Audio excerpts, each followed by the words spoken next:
மீன் குழம்பு சேர்த்து பாருங்கள். தேவையான அளவு எண்ணெய் 4 ஸ்பூனு, நாட்டு வெங்காயம் 2 கைப்பிடி அளவுக்கு நாட்டு வெங்காயம் போட்டு நல்லா வதக்கலாம். நல்லா வதங்கி விட்டு பச்சை இது இல்லாத இருக்க மட்டும் வதங்கணும். மீடியமான சைஸ் தக்காளி 5 தக்காளி அறுத்து போட்டுக்கலாம். இப்போ இருந்தால் அறுத்துட்டு போட்டு வதக்கலாம்.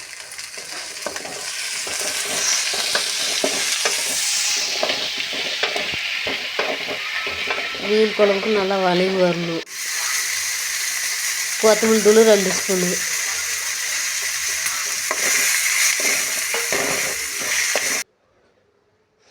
Mutton masala 2 spoon,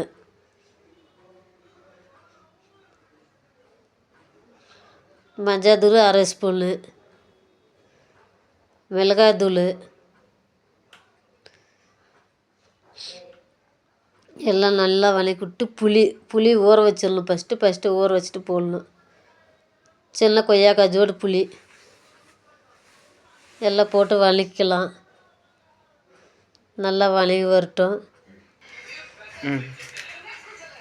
chicken masala போட்டுக்கலாம். அது 2 spoon. Chicken masala, mutton masala, garam masala எல்லா மசாலும் போடணும். மீன் குழம்பு அப்போ தான் நல்லாயிருக்கும். அதுதான் ஆட்டி எடுத்து வந்துடலாம். மசாலா எண்ணெய் விட்டுக்கலாம். எண்ணெய் 5 ஸ்பூனு. மீன் குழம்புக்கு வடகம் போட்டால் தான் நல்லாயிருக்கும். 5 ஸ்பூன் எண்ணெய் விட்டு வடகம் போட்டுக்கலாம். வடகம் போட்டு நல்லா பொரிஞ்சு வரணும்.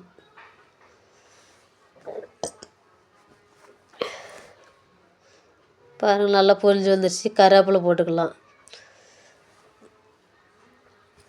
தேவையான அளவு கருவேப்பிலை நல்லா எண்ணெயிலே வதங்க மட்டும் நல்லாயிருக்கும். அதுதான் ஆட்டி வச்சு கூட்டு எடுத்து ஊற்றிக்கலாம். கூட்டு நல்லா பச்சை வாசனை போகிற வரைக்கும் எல்லாம் வதக்கணும். நல்லா எண்ணெய் விட்டு எண்ணெயில் நல்லா வதக்கணும். அப்போ தான் மீன் குழம்பு. உப்பு தேவையான அளவு நல்லா வதக்கிக்கணும். நல்லா பச்சை வாசனை போக வர வதக்கணும். வதக்கிட்டு அப்புறம் தான் தண்ணி ஊற்றணும். அது எதுக்கு தண்ணி ஊற்றக்கூடாது. பாருங்கள், நல்லா எப்படி கொஜ்ஜி வந்துன்னு இருக்குதுன்னு. கொதிக்க மட்டும் நல்லா இருக்கும். பச்சை வாசனை போகும். புளிப்பு ஜாஸ்தி இருக்காது. எண்ணெயிலே வாங்கணும். அதுதான் தண்ணி ஜாரெல்லாம் கழுவி தண்ணி எல்லாம் ஊற்றிக்கலாம்.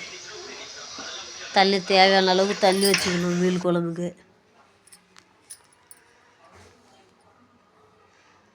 வேணுன்ற அளவுக்கு நம்மளுக்கு எவ்வளோ தேவை அவ்வளோ. ரொம்ப தண்ணி ஊற்றக்கூடாது. தண்ணி ஆட்டம் போயிட்டாலும் குழம்பு நல்லா இருக்காது. மீடியமாக ஒரு 2 டம்ளர் அளவுக்கு இருந்தால் போதும். சின்ன டம்ளரில் ஆரமாக ஊற்றிக்கலாம். அந்த ஓரெல்லாம் கழுவி விட்டுக்கலாம். கழுவி விட்டு தட்டம் போட்டு மூடிக்கலாம். கொஜ்ஜி வரணும். நல்லா கொதிக்கணும். தட்டம் போட்டு மூடி வச்சிடலாம். கொஜ்ஜி வந்துடுச்சு.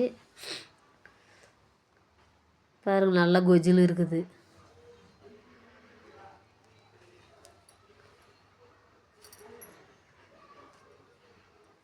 மீன் குழம்புக்குள்ள புளி தக்காளி ஜாஸ்தியாக வைக்கணும்.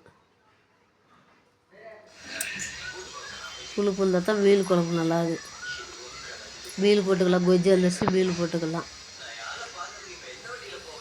கூட்டு கொஜ்ஜி பின்னாடி நல்லா கொஜ்ஜி வந்துவிட்டு மீன் போட்டால் நல்லாயிருக்கும்.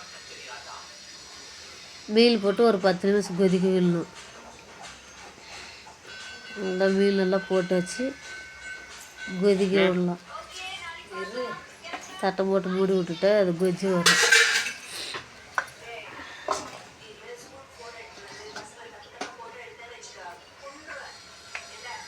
நல்லா கிளறி விட்டு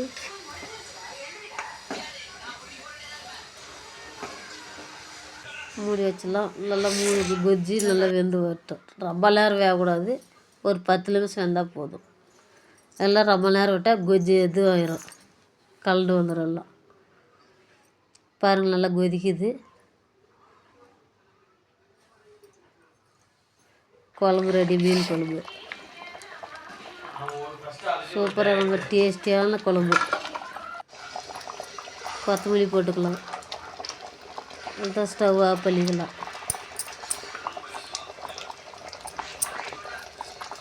ஸ்டவ் ஆஃப் பண்ணிட்டு சாப்பாடு ரெடி. சாப்பாட்டுக்கு பாருங்கள், மீன் சூப்பராக இருக்குது.